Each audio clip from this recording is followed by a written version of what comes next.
Hello बच्चों, कैसे हो आप लोग? अच्छे होंगे बेटा। बेटा मैं आज आपके लिए लेकर के आई हूँ सुमित्रा नंदन पंत जी का चैप्टर है बापू के प्रति। ठीक है, तो यूपी बोर्ड 12th क्लास के लिए आज हम जानेंगे बेटा बापू के प्रति। तो देख लेते हैं बेटा हम इस चैप्टर को। जो सुमित्रा नंदन पंत जी हैं, पंत जी क्या कहते हैं इसमें?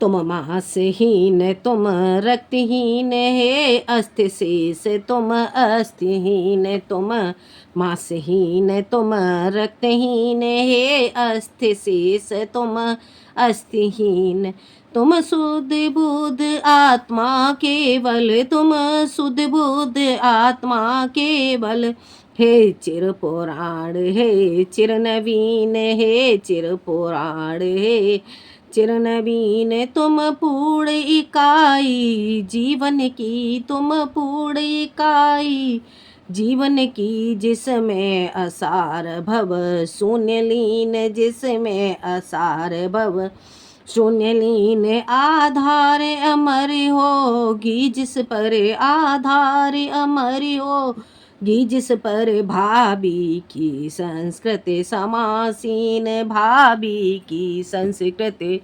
समासीन तुम मासहीन तुम रक्तहीन हे अस्थि शेष तुम अस्थिहीन। देखो यहाँ पे सुमित्रा नंदन पंत जी क्या कहते हैं बेटा, अब हम इसका अर्थ समझ लेते हैं। ठीक है बेटा, पहले इसका संदर्भ देख लो। इसका संदर्भ क्या लिखेंगे बेटा?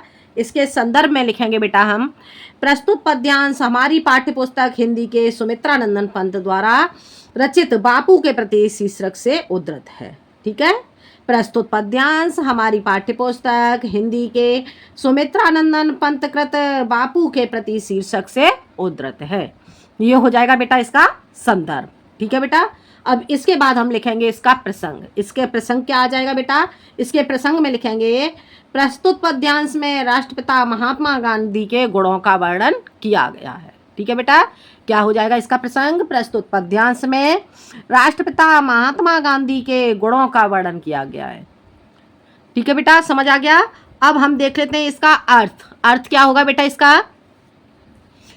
तुम मांसहीन तुम रक्तहीन। पंत जी क्या कहते हैं? हे बापूजी, हे महात्मा गांधी की के गुणों का वर्णन करते हुए, ठीक है, बापू के प्रति में जो राष्ट्रपिता महात्मा गांधी हैं, राष्ट्रपिता महात्मा गांधी के गुणों का वर्णन करते हुए यहाँ पर पंत जी कहते हैं तुम मांसहीन तुम रक्तहीन हे परमपिता। कौन?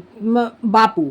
हे महात्मा गांधी, आप कैसे हो? तुम मांसहीन, तुम मांस से रहित हो, तुम रक्तहीन और तुम रक्त से हीन हो, रक्त से रहित हो।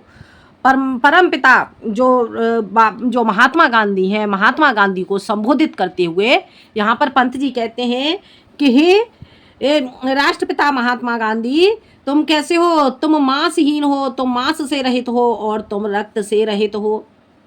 ठीक है बेटा, देखो यहाँ पर विरोधाभास अलंकार किया गया, अलंकार है। ठीक है, तुम मांस से रहित हो और तुम रक्त से हीन हो। हे अस्थि शेष तुम अस्थिहीन। हे अस्थि शेष, राष्ट्रपिता महात्मा गांधी को यहाँ पर अस्थि शेष के रूप में वर्णित करते हुए यहाँ पे कहते हैं कि हे अस्थि शेष, तुम कैसे हो? अस्थिहीन, तुम अस्थियों से भी रहित हो। ठीक है, या फिर ऐसे कह लेंगे हे अस्थि शेष, तुम कैसे हो? तुम मांस से रहित हो, तुम रक्त से रहित हो और जो तुम्हारा संपूर्ण शरीर है वो कैसा है? अस्थि शेष। सिर्फ अस्थियां ही तुम्हारे शरीर पर शेष हैं और तुम अस्थिहीन और तुम अस्थियों से भी रहित हो। ठीक है, तुम शुद्ध बुद्ध आत्मा केवल हे चिर पुराण तुम चिर नवीन। क्या कह रहे हैं? तुम शुद्ध बुद्ध आत्मा केवल, तुम शुद्ध हो, तुम शुद्ध आत्मा वाले हो और कैसे हो? बुद्ध आत्मा और तुम महात्मा बुद्ध की आत्मा के समान हो। ठीक है, तुम शुद्ध आत्मा वाले हो और तुम कैसे हो? महात्मा बुद्ध की आत्मा के समान। तुम शुद्ध आत्मा वाले महात्मा बुद्ध की आत्मा के समान हो। केवल हे चिर पुराण तुम चिर नवीन। हे राष्ट्रपिता महात्मा गांधी, तुम चिर पुराण हो, तुम पुराणों के समान कैसे हो? चिर, लंबे समय तक रहने वाले हो। हे चिर नवीन, और तुम कैसे हो? दीर्घ काल तक चिर नवीन हो, तुम चिर नवीन हो दीर्घ काल तक, तुम चिर पुराण भी हो, तुम चिर पुराण पुराणों के समान कैसे हो, पुराने भी आए ऐसे कह सकते हैं, तुम चिर पुराण हो, तुम लंबे समय से पुराने हो, और हे चिर नवीन, और तुम कैसे हो, दीर्घ समय तक नवीन रहने वाले हो। तुम पूर्ण इकाई जीवन की जिसमें असार भव शून्य लो, तुम पूर्ण इकाई जीवन की, तुम तो जीवन की पूर्ण इकाई के समान हो, और जिसमें असार भव शून्य लीन, और तुम क्या हो, तुम आसार के समान, आधार के समान कैसे हो, भव शून्य लीन, तुम इस संसार में, भव कहेंगे सागर संसार के लिए, इस संसार में शून्य हो करके लीन हो, शून्य रूप में लीन हो, ठीक है, तुम इस भव सागर रूपी शून्य भव सागर में लीन हो, ठीक है। आधार अमर होगी जिस पर भावी की संस्कृति समासीन, और क्या कह रहे हैं, आधार अमर होगी जिस पर, आधार रूप से अमर होगी जिस पर, किस पर, हे महात्मा गांधी, आपके लिए तो जो भावी संस्कृति है, भावी अर्थात भावी समय की जो संस्कृति होगी, आने वाले समय की जो संस्कृति होगी वह कैसी होगी, समासीन है, आप आधार बनकर रहने वाली है, ठीक है बेटा, आ गया समझ में।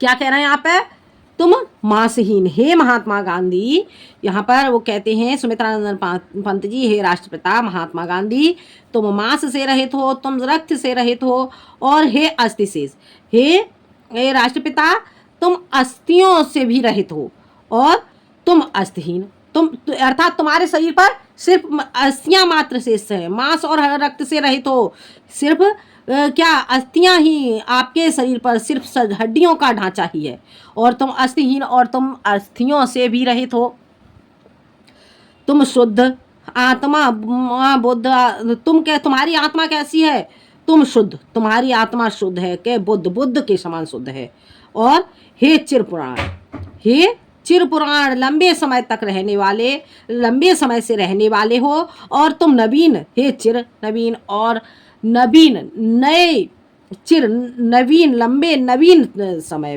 नवीन हो, नए हो, ठीक है, तुम लंबे समय से रहने वाले हो, और तुम नवीन हो, तुम पूर्ण इकाई जीवन की, तुम इस जीवन की, इस पृथ्वी पर जो भी मनुष्य के जन्म लेते हैं वो क्या है, कुछ भी नहीं है, तुच्छ है, और तुम्हारा जीवन कैसा है, पूर्ण इकाई के समान है, और इसमें असार भव शून्य लीन, और जिसमें तुम इस भव सागर रूपी संसार में तुम कैसे हो, लीन हो, इस भव सागर में, इस संसार में तुम लीन हो, ठीक है बेटा, आ गया समझ में, ठीक है। तो क्या कह रहे हैं, तुम चिर पुराण हो, ठीक है, हे राष्ट्रपिता महात्मा गांधी, तुम कैसे हो, तुम चिर पुराण हो, लंबे समय तक पुराणों का पालन करने वाले हो, हे चिर नवीन, और तुम कैसे हो, तुम कैसे हो, यहाँ पर क्या कहा गया है, तुम सदैव नई संस्कृति को धारण करने वाले हो, हे चिर नवीन, तुम सदैव नई संस्कृति को धारण करने वाले हो, तुम पूर्ण इकाई जीवन की, तुम अपने जीवन में पूर्ण इकाई के समान हो, इसमें असार भव शून्य लीन, और जिसमें क्या है, असार, असार कहेंगे बेटा सराहनीय, ठीक है, सराहनीय तत्व रहित, तुम जिसमें तुम तत्व रहित, इस संसार में भव शून्य, इस संसार में तुम कैसे सारहीन लीन हो, ठीक है, सारहीन हो करके इस संसार में, सारहीन हो करके तुम इस संसार में लीन हो, आधार अमर होगी जिस पर भाभी की संस्कृत समासीन, ठीक है बेटा, आधार अमर होगी, आधार रूप में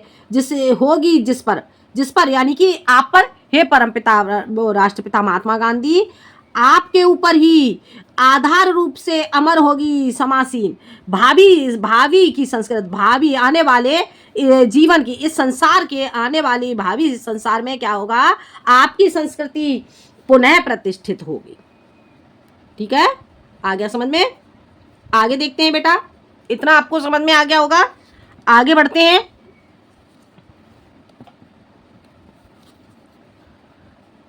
आगे देख लेते हैं बेटा,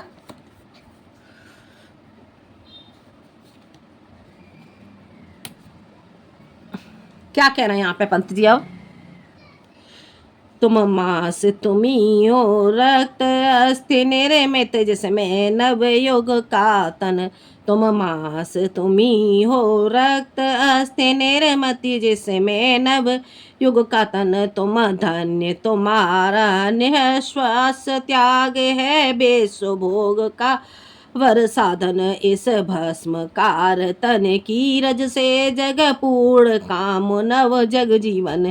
बीनेगा सत्य अहिंसा के, बीनेगा सत्य अहिंसा, ताने बानों से मानवपन, ताने बानों से मानवपन। अब देखते हैं बेटा, इसका अर्थ देख लेते हैं।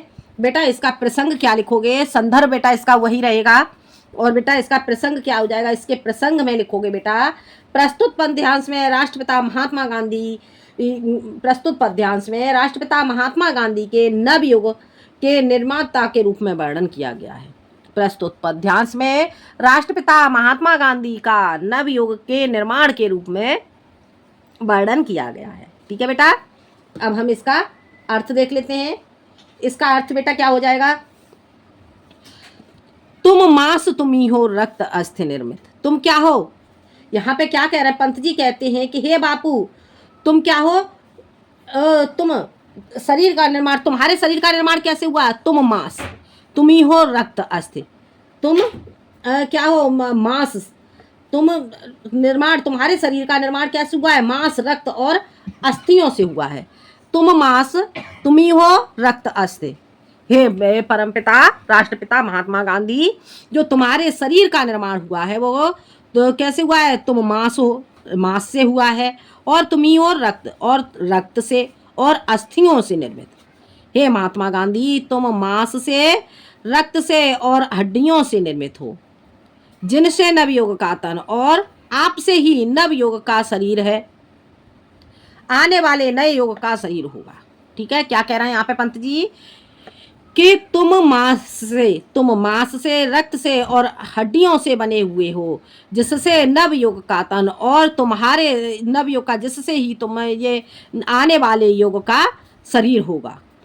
तुम धन्य, तुम्हारा निःस्व त्याग है विश्व भोग का वर साधन। और क्या कहते हैं पंत जी, हे महात्मा गांधी तुम धन्य हो और तुम्हारा निस्वार्थ त्याग धन्य है।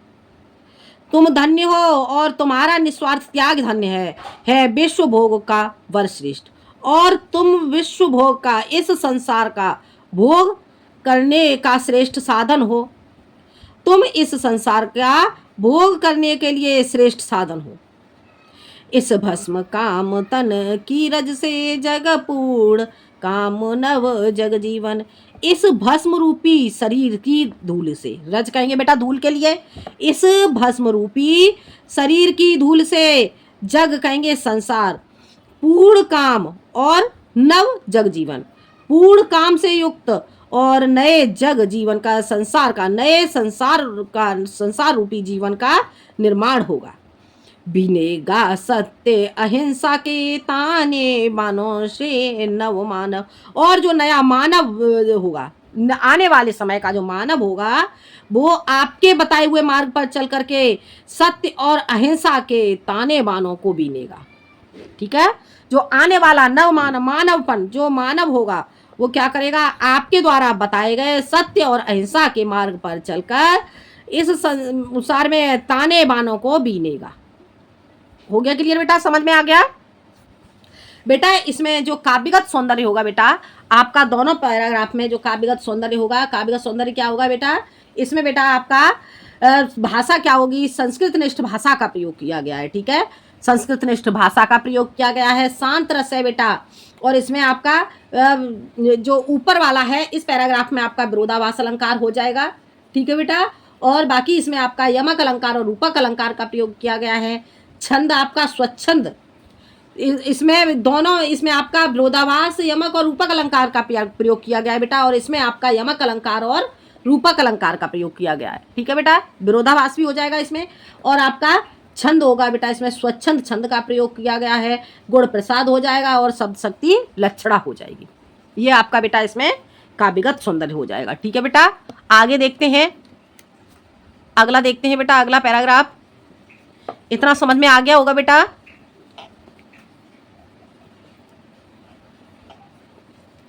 आगे क्या कहते हैं पंत जी, सुख भोग खोजने आते सब आए तुम करने सत्य खोज। क्या कह रहे हैं देखो पंत जी, सुख भोग खोजने आते सब आए तुम करने सत्य खोज। जग की मिट्टी के पुतले जन तुम आत्मा के मन के मनोज। जड़ता हिंसा इस पर्दा में, जड़ता हिंसा इस पर्दा में भर चेतना अहिंसा नम्र ओज। चेतना अहिंसा नम्र ओज। पशुता का पंकज बना दिया तुमने मानवता का सरोज। तुमने मानवता का सरोज। देखो कितना अच्छा है, क्या कह रहे हैं यहाँ पे पंत जी, क्या कह रहे हैं, सुख भोग खोजने आते सब। इस संसार में जो भी मनुष्य जन्म लेते हैं वो यहाँ पर क्या करते हैं, सुख और भोग को खोजने के लिए आते हैं, सुख को भोगने के लिए आते हैं, सुख और भोग की खोज करने के लिए संसार में आते हैं। क्या कहना है पंत जी, इस संसार में जो भी मनुष्य जन्म लेकर के आते हैं वो इस संसार में सुख और भोग की खोज करने के लिए आते हैं।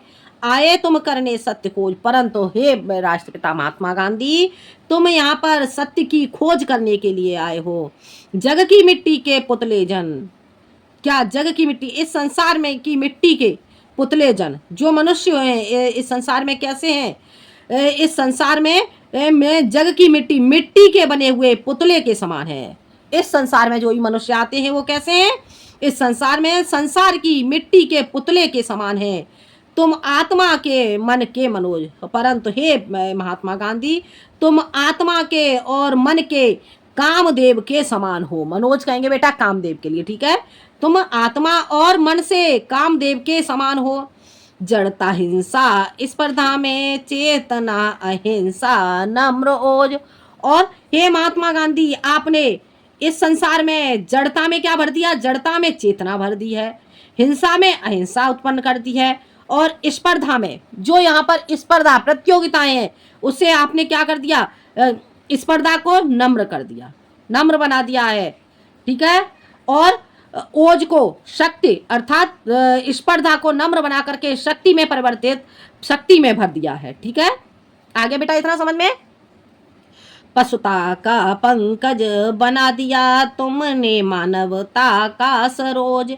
और वो कह रहे हैं पशुता का पंकज बना दिया, पशुता रूपी जो मनुष्य था वो कैसा था, इस संसार में पशु के समान। कैसे, पंकज, पंकज कहते हैं बेटा जो कीचड़ में खिला हुआ कमल होता है, ठीक है। तो यहाँ पे कह रहे हैं सुमित्रानंद पंत जी, इस संसार में जो पशुता, जो मनुष्य है वो पशुता रूपी कैसा है, पंकज के समान है। पशुता रूपी एक पंकज कीचड़ में खिले हुए कमल के समान है। तुमने मानवता का सरोज, परंतु तुमने इस संसार में आकर के उसी मनुष्य को मानवता का सरोज बना दिया है, अर्थात इस संसार की मानवता को कैसा बना दिया है, स्वच्छ जल में खिले हुए कमल के समान बना दिया है। सरोज कहेंगे बेटा स्वच्छ जल में खिला हुआ कमल, और पंकज कहते हैं बेटा कीचड़ में खिला हुआ कमल, ठीक है। तो यहाँ पे क्या कह रहे हैं पंत जी, जो इस संसार में मनुष्य जन्म कैसे हैं, मनुष्य जो जन्म लेकर आए थे वो पशुता के समान कीचड़ में खिले हुए कमल के समान थे, परंतु हे महात्मा गांधी, आपने इस संसार में जन्म लेकर के इस मानवता को स्वच्छ जल में खिले हुए कमल के समान बना दिया है। हो गया क्लियर बेटा, समझ आ गया, एक बार और देख लो। यहाँ पर पंत जी कहते हैं इस संसार में जो भी मनुष्य जन्म लेते हैं वो क्या करते हैं, सुख भोग खोजने आते सब, सभी मनुष्य यहाँ पर सुख को भोगने के लिए, सुख की खोज करने के लिए आते हैं। परंतु हे महात्मा गांधी, आए तुम करने सत्य खोज, तुम इस संसार में सत्य की खोज करने के लिए आए हो। जग की मिट्टी के पुतले जन, इस संसार जो भी मनुष्य आते हैं वो इस संसार में संसार की मिट्टी के पुतले के समान हैं। तुम आत्मा के मन के मनोज, और परंतु तुम इस संसार में तुम आत्मा से और मन से कामदेव के समान हो। हे महात्मा गांधी, तुम इस संसार में आत्मा से और मन से कामदेव के समान हो। जड़ता हिंसा स्पर्धा में भर चेतना अहिंसा नम्र ओज। और वो कहते हैं कि हे गांधी, तुमने इस संसार में जड़ता में तो चेतना भर दी है, ठीक है, जड़ता में अर्थात जो स्थिर रहने वाले हैं उसमें चेतना उत्पन्न कर दी है, ठीक है। प्राण उत्पन्न कर दिए हैं, और हिंसा को अहिंसा में परिवर्तित कर दिया है, जड़ता को चेतना में परिवर्तित कर दिया है, हिंसा को अहिंसा में परिवर्तित कर दिया है, और जो स्पर्धा है, स्पर्धा को नम्र बना करके शक्ति प्रदान कर दी है। पशुता का पंकज बना दिया तुमने मानवता का सरोज। और इस संसार में जो मनुष्य थे, जो पशु के समान थे, उन्हें तुमने क्या बना दिया है? जो कीचड़ में उत्पन्न हुए कमल के समान थे, उन्हें तुमने इस संसार में आकर के मानवता को, उस मनुष्य को आपने स्वच्छ जल में खिले हुए कमल के समान बना दिया है। ठीक है बेटा, आ गया समझ में? ये बेटा आपको समझ में आ गया होगा। ठीक है, इसका बेटा काव्यगत सौंदर्य क्या हो जाएगा? काव्यगत सौंदर्य बेटा इसका वही रहेगा। ठीक है, इसमें संस्कृत निष्ठ खड़ी बोली का प्रयोग किया गया है, शांत रस का प्रयोग किया गया है, और यहाँ पर बेटा आपका यमक अलंकार और रूपक अलंकार का प्रयोग किया गया है, स्वच्छंद छंद है, गुण प्रसाद है, और शब्द शक्ति बेटा यहाँ पर आपका बेटा लक्षणा शब्द शक्ति का प्रयोग किया गया है। ठीक है बेटा, इतना समझ में आ गया बेटा आपको? जो काव्यगत सौंदर्य है बेटा, काव्यगत सौंदर्य भी आपको समझ में आ गया होगा। ठीक है, अब आगे देख लेते हैं बेटा, आगे क्या है बेटा इसमें बेटा जो आपका इसमें अनुप्रास अलंकार का भी प्रयोग किया गया है। ठीक है बेटा, अनुप्रास अलंकार का भी प्रयोग किया गया है। तो बेटा जो बापू के चैप्टर था वो आज के लिए इतना ही, बाकी का चैप्टर मैं अगले वीडियो में लेकर के आऊँगी। वीडियो लंबी हो जाती है बेटा, फिर जल्दी में समझ में नहीं आता, इसलिए बेटा थोड़ा थोड़ा ठीक से समझ में आ जाएगा, थोड़ा सा समझो लेकिन ठीक से पढ़ो। ठीक है, तो आज के लिए बेटा इतना ही। अगर बेटा आपको वीडियो पसंद आए तो आप चैनल को सब्सक्राइब करें और शेयर करें। धन्यवाद।